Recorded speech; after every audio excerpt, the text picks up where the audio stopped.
Bienvenidos a El Derecho es Tendencia. Soy el abogado José Lobo Velázquez. Un placer acompañarles. En este espacio profundizamos en el derecho venezolano, analizamos sentencias, temas jurídicos de actualidad. Y siempre buscando esa perspectiva pedagógica, ¿verdad? Para que sea útil no solo para abogados, sino para cualquiera interesado en nuestras leyes. Exactamente. Hoy tenemos sobre la mesa una decisión importante de la Sala Constitucional del Tribunal Supremo de Justicia, del TCJ. Sí, toca un punto muy sensible, diría yo, en el día a día de las empresas. Totalmente. ¿Qué ocurre con un poder legal que otorga a una compañía cuando la persona física, el director o presidente que firmó en su nombre, pues fallece? Parece una pregunta sencilla, pero las ramificaciones legales y prácticas son enormes. Pues sí. Así que vamos a explorar juntos este caso. Veremos los hechos, los argumentos que se vieron en los tribunales y sobre todo intentaremos desentrañar por qué esta sentencia es tan relevante. Relevante para la operativa diaria de las empresas y, claro, para quienes las asesoran legalmente aquí en Venezuela. Vamos a situarnos primero. Hablamos de una decisión, como decía, de la Sala Constitucional del TSJ. Que actúan sede de revisión constitucional, es decir, revisando decisiones de otros tribunales para asegurar que se ajustan a la Constitución. La sentencia es del 23 de julio de 2025. El número de expediente es el 220937 y la ponencia fue del magistrado Luis Fernando Damián y Bustillos. Y es importante saber que este caso ya traía un recorrido, no empezó en la Sala Constitucional. Efectivamente. La Sala se revisó una decisión anterior de la Sala de Casación Social, la número 0199, del 21 de octubre de 2022. Y esa, a su vez, había confirmado lo que dijo un juzgado superior agrario, en este caso del Estado Guárico, en octubre de 2021. O sea que ya había pasado por varias manos. Exacto. Un camino judicial con varias etapas. La materia de fondo es derecho constitucional y procesal, pero ¿el origen? El origen está en el derecho agrario por el tipo de disputa inicial, pero el nudo gordiano, digamos, es la representación judicial de las personas jurídicas, de las empresas. Muy bien. Pongamos el caso en contexto. Todo empieza con una demanda de la empresa agropecuaria Pogaván SEA. ¿Y qué pedían? Pues pedían la nulidad de un acto administrativo del Instituto Nacional de Tierras, el INTI. Ah, el INTI. ¿Un clásico en temas agrarios? Sí. Ese acto del INTI había adjudicado un terreno a otra empresa, un tal consorcio Benca SEA. Vale. ¿Y quién presenta la demanda por Agropecuaria Pogaván? La presentan dos abogados, Iván Marino Bolívar y Luis Abraham Rizek Rodríguez. ¿Con qué base? Actuaban con un poder que se les había otorgado bastante antes, en el año 2008. Ajá, un poder de 2008. ¿Y quién lo firmó? Aquí el detalle crucial. Lo firmó en nombre de Agropecuaria Pogaván el ciudadano Fernando Atilio Posamay Bajares, que en ese momento era el presidente de la compañía. Vale, presidente en 2008 firma el poder. ¿Y dónde surge el problema?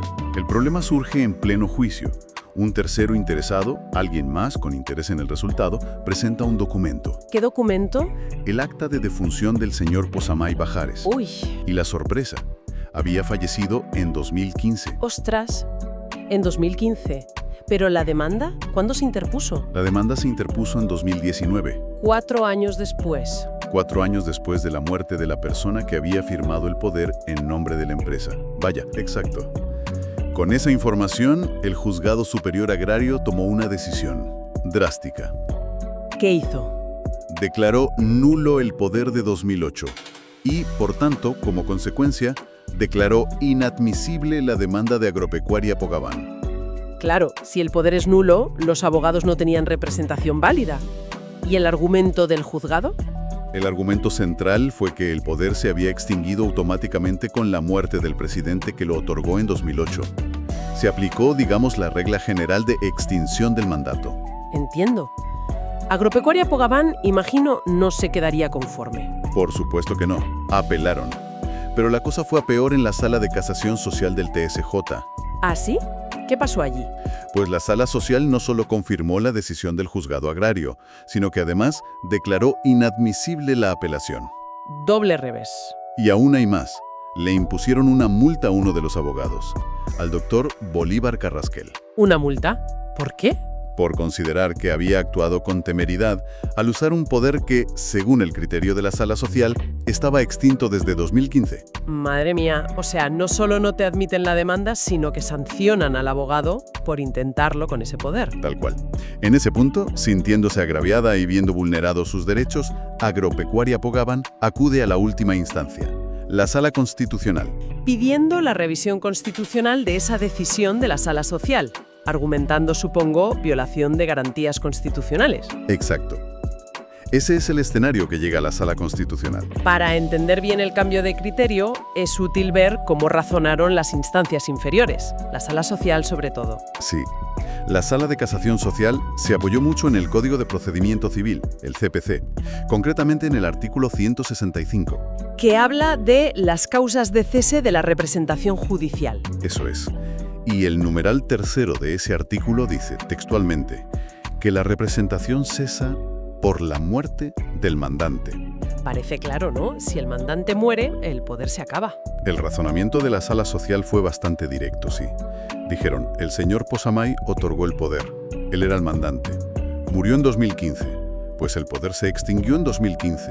El abogado no podía usarlo en 2019. Fin. Un razonamiento lineal, podríamos decir. Pero quizás demasiado simplista para el caso de las empresas. Ahí está la clave. Porque la Sala Constitucional entra a analizarlo todo con una perspectiva diferente.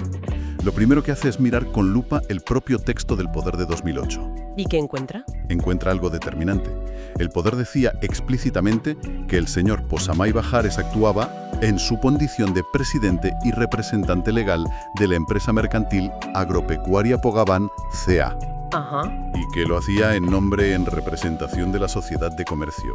Es decir, no firmaba como Fernando Posamay, individuo, sino como órgano de la empresa. Claro, actuaba por la empresa.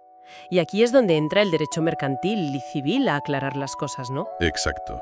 La Sala Constitucional invoca dos artículos clave. Primero, el 201 del Código de Comercio. El que establece la personalidad jurídica propia de las compañías. Las compañías constituyen personas jurídicas distintas de las de los socios. La empresa es una entidad separada. Precisamente. Y lo complementa con el artículo 1169 del Código Civil, sobre los efectos de la representación. Que dice que los actos del representante, dentro de sus poderes y en nombre del representado, producen efectos directamente para el representado. O sea, lo que hace el presidente en nombre de la empresa vincula a la empresa. Con estas dos ideas, la Sala Constitucional construye su argumento. Dice, a ver, hay que distinguir muy bien. Una cosa es la persona jurídica, la empresa Agropecuaria Pogabán C.A. Con su propia existencia legal, sus derechos, sus obligaciones. Y otra cosa muy distinta es la persona natural, el individuo, el señor Posamay Bajares, que actuó como su representante legal en un momento dado, al firmar ese poder en 2008. Son dos sujetos de derecho diferentes. Entonces la pregunta clave que responde la sala es, ¿quién fue realmente el mandante en este poder? ¿La persona que puso la firma o la entidad en cuyo nombre se firmó? Y la respuesta es... La Sala Constitucional lo dice sin ambajes. Cuando el presidente Posamay otorgó el poder, lo hizo actuando como un órgano de la empresa, en nombre y representación de Agropecuaria Pogabán. Por lo tanto, la verdadera mandante, la verdadera poderdante, fue la compañía. La compañía misma, no el señor Posamay a título personal. Exacto. Y si la mandante es la empresa, ¿qué pasa con la causal de extinción por muerte del mandante del artículo 165 del CPC y también del 1704 del Código Civil? Pues la Sala Constitucional aclara ese punto de forma muy lógica. Dice, esa causal de extinción por muerte se aplica cuando muere la parte que otorgó el poder. Es decir, si una persona natural da un poder y muere, pues sí, el poder se extingue. Si una empresa da un poder y luego esa empresa se disuelve, se liquida, o sea, muere jurídicamente, el poder también se extingue. Vale. Pero, y aquí está el meollo de la cuestión, el poder no se extingue cuando quien muere es la persona física que simplemente actuó como representante de la persona jurídica al momento de firmar el documento. Ahí está. Entonces, la muerte del señor Posamay en 2015, aunque fuera el presidente en 2008, no significó la muerte de Agropecuaria Pogabán, C.A. La empresa siguió existiendo, operando, Exactamente. Y si la empresa, que es la verdadera mandante, seguía viva y activa en 2019, El poder que otorgó en 2008, a través de su representante de aquel momento, seguía perfectamente válido y vigente. correcto, ese poder solo se extinguiría si la propia empresa lo revocara expresamente, o si nombrara a otros apoderados en sustitución, o si el poder tuviera un plazo y este venciera, o por alguna otra causa aplicable a la empresa como tal. Pero no por el fallecimiento de la persona física que puso la firma en su nombre años atrás. Tal cual, es una distinción fundamental. Y las implicaciones prácticas de esto son enormes, ¿no? Imagínate. Piensa en el caos que se montaría si cada vez que fallece, renuncia o sustituyen a un director que firmó un poder hace años en nombre de una compañía, todos esos poderes quedaran sin efecto. Sería una locura. Las empresas tendrían que estar renovando poderes constantemente solo por cambios en la junta directiva. Una carga administrativa brutal y una fuente de inseguridad jurídica tremenda. Paralizaría muchísimos trámites, juicios. En cambio, esta decisión de la Sala Constitucional da estabilidad, da seguridad. Exacto. Confirma que los actos de los apoderados bajo un poder otorgado válidamente por una empresa son eficaces mientras la empresa exista y no revoque ese poder. Los cambios internos de directiva o el destino personal de quien firmó, No afectan por sí solos la validez del poder que confirió la entidad jurídica. eso es. Y además, la Sala Constitucional no se quedó solo en su propio razonamiento. No, también le dio un tirón de orejas, por decirlo así, a la Sala de Casación Social. Sí, le reprochó haberse apartado de criterios jurisprudenciales que ya estaban bastante claros y consolidados sobre este mismo punto.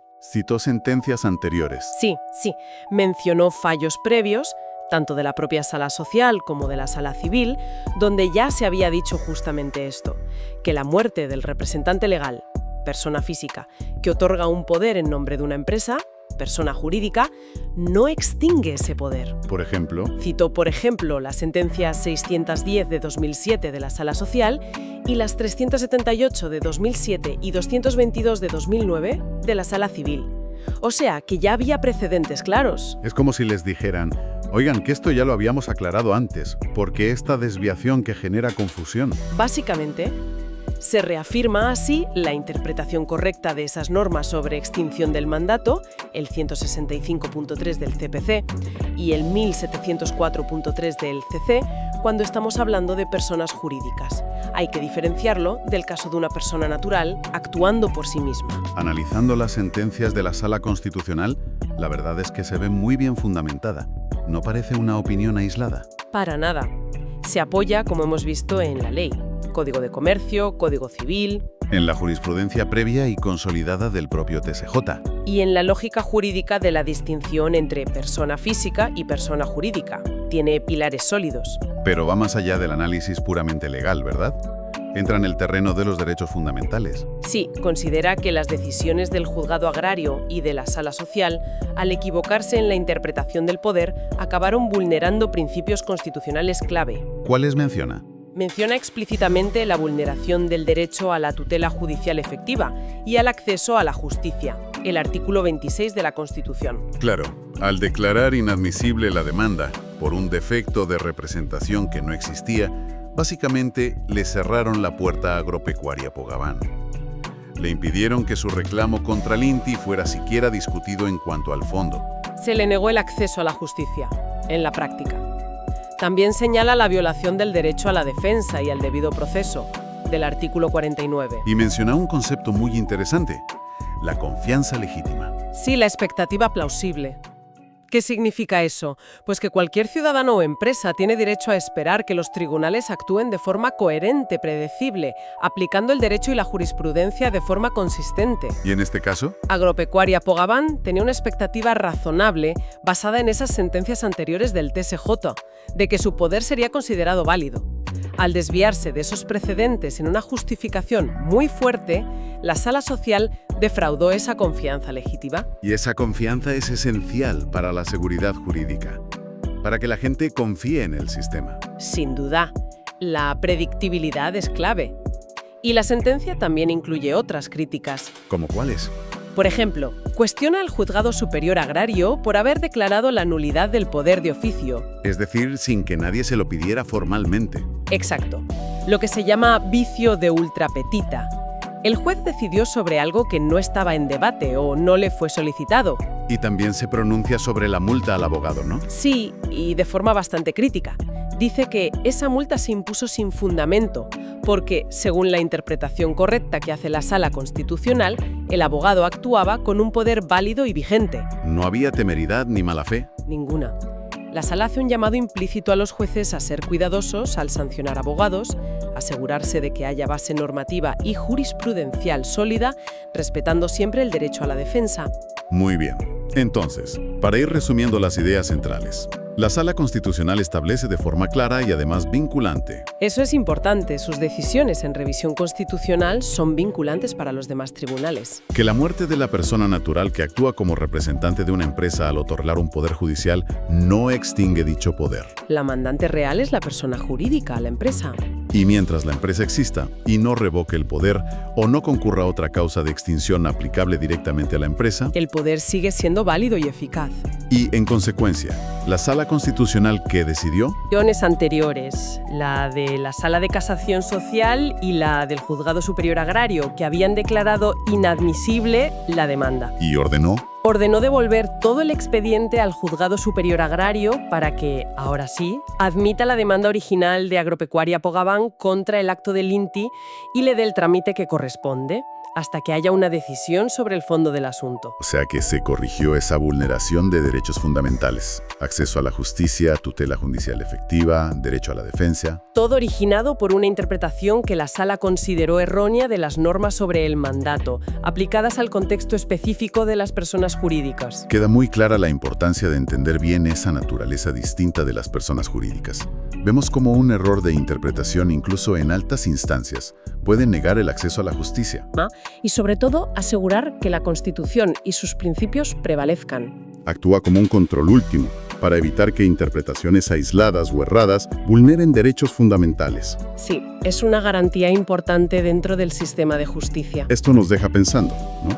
Si la representación legal de una empresa es tan particular, tan distinta de la personal, y si la ley las trata como entidades separadas, ¿A dónde quieres llegar? me pregunto si quizás deberíamos reflexionar sobre otras áreas del derecho donde a veces tratamos a las corporaciones de forma muy similar a los individuos, cuando quizás sus naturalezas son fundamentalmente distintas en muchos aspectos. Es una reflexión interesante, ¿eh? Sí, abre la puerta a otros debates sobre la responsabilidad corporativa, los derechos de las empresas. Da para mucho. Desde luego. Bueno, esto ha sido todo por hoy en El Derecho es Tendencia. Esperamos que este análisis les haya resultado útil, interesante. Que les ayude a comprender mejor estas complejidades de la representación legal de las empresas en Venezuela y la importancia de la jurisprudencia constitucional. Agradecemos su sintonía de parte de Abogados Velázquez y Asociados. Pueden encontrarnos en redes sociales, búsquenos como Abogados Velázquez y Asociados. Allí compartimos más contenido jurídico y podemos seguir estas conversaciones. No olviden comentar qué les pareció este análisis, si tienen alguna duda o reflexión. Y compartirlo, claro, si creen que puede ser de interés para otras personas. Su interacción nos ayuda muchísimo a llegar a más gente interesada en el derecho venezolano. Les esperamos en nuestra próxima entrega. Si te gustó nuestro contenido y deseas ver más, déjanos un comentario positivo, haz clic en me gusta, compártelo y suscríbete a todas nuestras redes. Si deseas una asesoría personal más completa, no dudes y escríbenos ahora al privado.